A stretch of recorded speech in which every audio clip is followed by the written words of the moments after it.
Hello. We often think about left and right wing in politics since the French Revolution, with liberals on the left and conservatives on the right, and that largely has remained true, particularly in the United States. Um, Although Trump is taking the right wing further into places where mainstream politics hasn't haven't been in the USA. In the UK, we have an expanded left and right because of social democracy, the Labour Party, socialism in general, and also because we don't simply have a two-party system. We've always had something a little bit wider than that.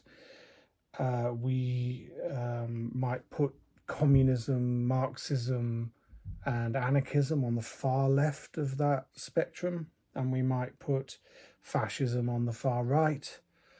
We might historically place the Conservative Party as a centre right party, Labour as a centre left party, with the Liberal Party or Liberal Democrats somewhere in the middle.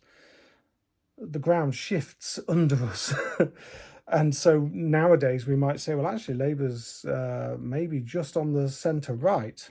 The Conservatives are moving off to the right, or both main parties are moving rightwards to kind of see off a threat from reform or a perceived threat. And we might actually place the Liberal Democrats to the left of the Labour Party.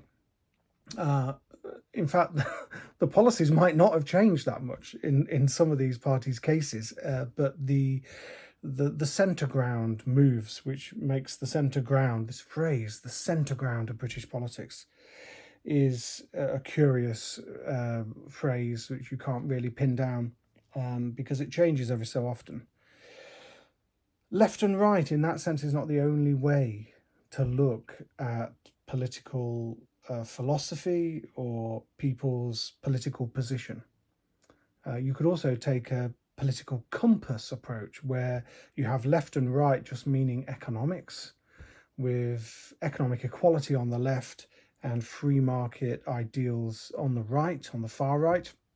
And then you have an up and down axis. So you end up with a grid. That looked threatening. There's no vampires or anything, don't worry. You end up with a grid, and the up and down axis is about social policy, either tough or tender, or strict, or more liberal. There's Russell. Hello, Russell. Russell Scruff, doing well. And so you can use that grid to position people, parties, policies somewhere within it. But there's another way, an interesting way of looking at modern politics, which I think is very relevant right now, considering the Supreme Court judgment regarding defining women with regards to the Equality Act in a biological sense. And this it's just a single line, two ends of a line. One end is openness and the other end is closedness. This helps us understand an awful lot that's going on in our politics, trust me. A closed approach to politics would be the UK should leave the EU. We should get tough with borders. We should not allow trans women in sports or in women-only spaces. This is all closed stuff. I'll give you a real example. In some countries like Iran, it is mandatory for women to wear a headscarf in public. That's closed. It's not an open policy, is it? In France, it is illegal for a woman to wear a headscarf in public, which is the opposite policy, but it's also closed. So you can't put that on a left-right spectrum so much unless it's this open-closed one. You can have opposite policies and they are still closed. We could look at the way Labour has approached trying to combat reform, and that a lot of their policies in recent months have been closed. Like reform, most of reform's policies are closed. The recent taking over control of British Steel, we could say, is closed. It's not a free market thing. We could say free market things are perhaps open. People might disagree with these definitions, but we could make that point. So we have, Trump's tariffs. Trump's tariffs closed. He's not trying to liberalize the markets. He's not trying to work closer with friendly countries or even hostile countries. He's basically saying, no, America comes first. This is closed. Brexit dividend. When you hear that phrase, think closed. So openness and closedness. Openness, anything that people might describe negatively as woke. I'm woke. I believe in more openness. I'm going to be honest because I don't think you can be neutral. I've got a book here, Howard Zinn's People's History of the United States, an absolute classic. It's a people's history, meaning that it is bottom up. Most histories are top down. They're about kings and queens and presidents and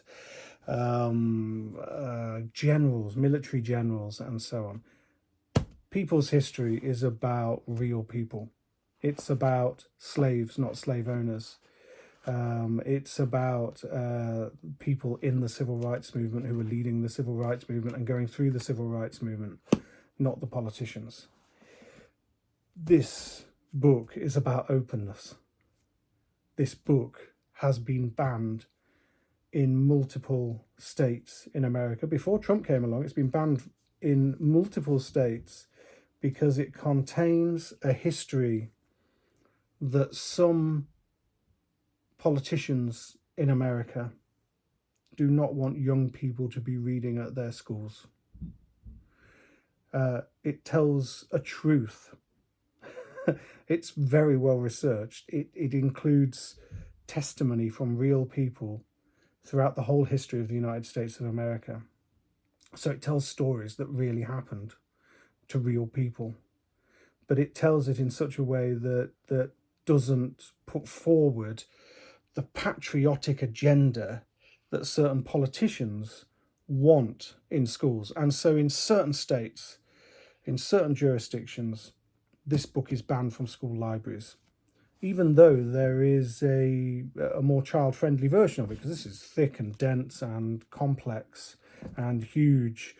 There's a version for young people, banned in certain places. What sort of closed mentality bans a book with a different perspective from the norm?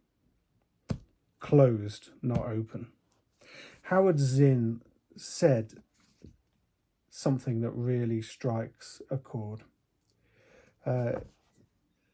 He said, you can't be neutral on a moving train.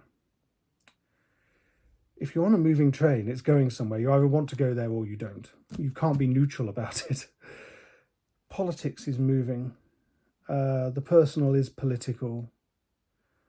You simply can't be neutral in politics. No politics tutor is neutral. No politics teacher is neutral. No human being is neutral. The best you can be as a teacher or a tutor is to be balanced. Put forward the alternative views so the student can make up their own mind about things.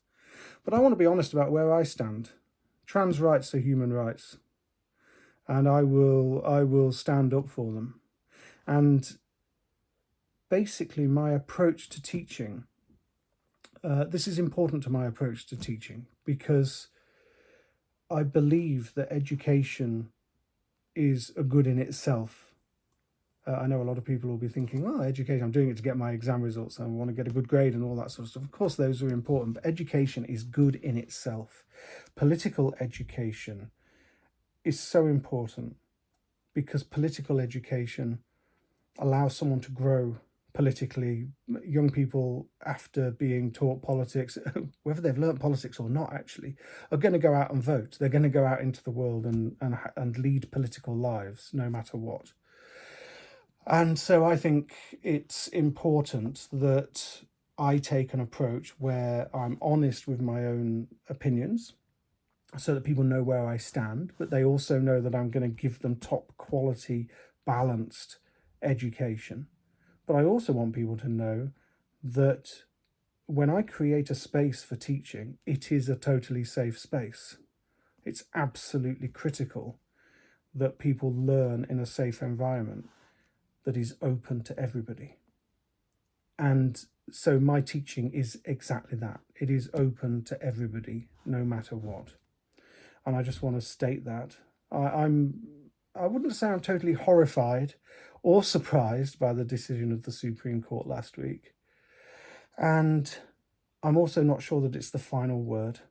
People are doing exactly what the president of the court told them not to do, because I listened to the judgment very carefully, and what they said was, do not celebrate. This isn't a victory for one group over another.